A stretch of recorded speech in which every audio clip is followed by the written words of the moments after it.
ទស្សនិកជនជាទីមេត្រីការងារត្រៀមឲ្យពិធីប្រឡងបញ្ចប់កម្រិតវិទ្យាល័យគឺជាចំណុចសំខាន់ជួយឲ្យសិស្សរៀបចំនិងពង្រឹងចំណេះដឹងព្រមទាំងបង្កអានុភាពដើម្បីសម្រេចបានលទ្ធផលល្អបំផុតនេះជាពិធីប្រឡងពិនិត្យបញ្ចប់វិទ្យាល័យក៏ដូចជាជម្រើសចូលរៀនកម្រិតឧត្តមសិក្សានិងសាកលវិទ្យាល័យដូច្នេះនៅពេលនេះគឺជាដំណាក់កាលមមាញឹកដើម្បីត្រៀមពង្រឹងចំណេះដឹងនិងបំណិនសម្រាប់សិស្សថ្នាក់ទី12បញ្ជាក់ពិធីប្រឡងបញ្ចប់កម្រិតវិទ្យាល័យជាភារកិច្ចសំខាន់គណៈចាងវាងសាលាអនុវិទ្យាល័យនិងវិទ្យាល័យអន្តេវាសិកវិញជូផ្សព្វផ្សាយផែនការរំលឹកមេរៀនឲ្យសិស្សថ្នាក់ទី12យ៉ាងឆាប់បំផុតដើម្បីសម្របជាមួយកម្មវិធីសិក្សាថ្មីដែលផ្លាស់ប្ដូរពីការចងចាំចំណេះដឹងទៅជាការវិតម្លៃសមត្ថភាពអនុវត្តនិងការគិតដោះស្រាយបញ្ហាសាលាបានផ្ដោតលើការបដូរថ្មីវិធីសាស្ត្របង្រៀននិងពិនិត្យវិតម្លៃការយកចិត្តទុកដាក់អភិវឌ្ឍគុណសម្បត្តិនិងសមត្ថភាពគិតវិភាគរបស់សិស្សបានសង្ឃឹមថានឹងបង្កការរីកចម្រើនថ្មីអំពីគុណភាពក្នុងពិធីប្រឡងបញ្ចប់កម្រិតវិទ្យាល័យឆ្នាំ2026trong quá trình tổ chức ôn tập ក្នុងអំឡុងពេលចាត់តាំងរំលឹកមេរៀនថ្នាក់ដឹកនាំសាលាបង្កប់ការឲ្យប្រធានក្រុមចាត់តាំងអនុវត្តការងារប្រមូលផ្ដុំស្រាវជ្រាវលើសេចក្តីសម្រេចលេខ764របស់ក្រសួងអប់រំនិងបណ្ដុះបណ្ដាលព្រមទាំងតាមដានរចនាសម្ព័ន្ធសំណួរប្រឡងរបស់ក្រសួងរៀងរាល់ឆ្នាំដើម្បីឲ្យគ្រូបង្រៀនដកស្រង់ខ្លឹមសារសំខាន់សម្រាប់រំលឹកមេរៀន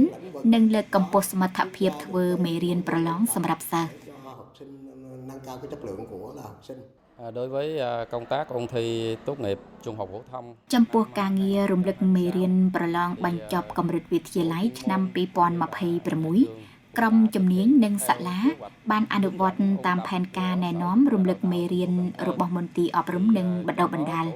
ក្នុងនោះក្រុមជំនាញចំពោះមុខវិជ្ជាអក្សរសាស្ត្រយើងខ្ញុំបានកសាងផែនការ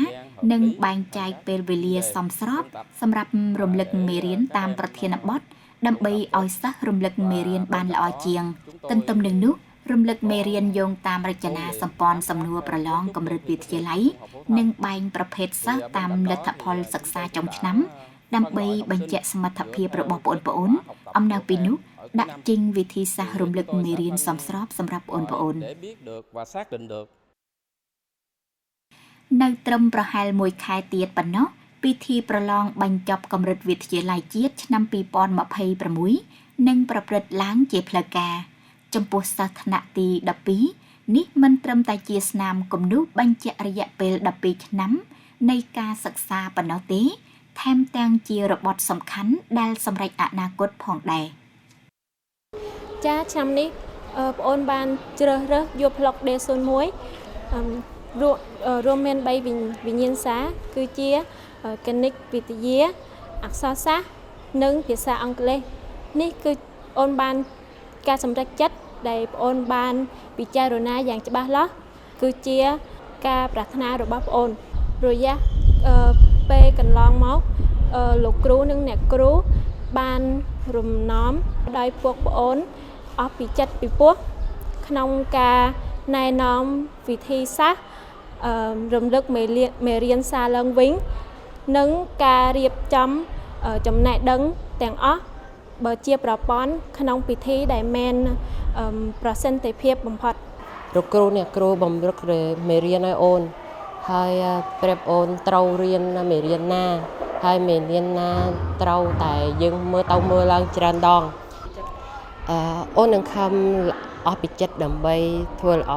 បំផុត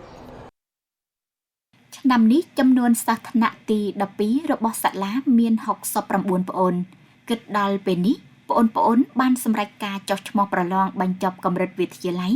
ហើយកំពុងរំលឹកមេរៀនដើម្បីត្រៀមខ្លួនឲ្យបានល្អបំផុតសម្រាប់ពិធីប្រឡងនាពេលខាងមុខ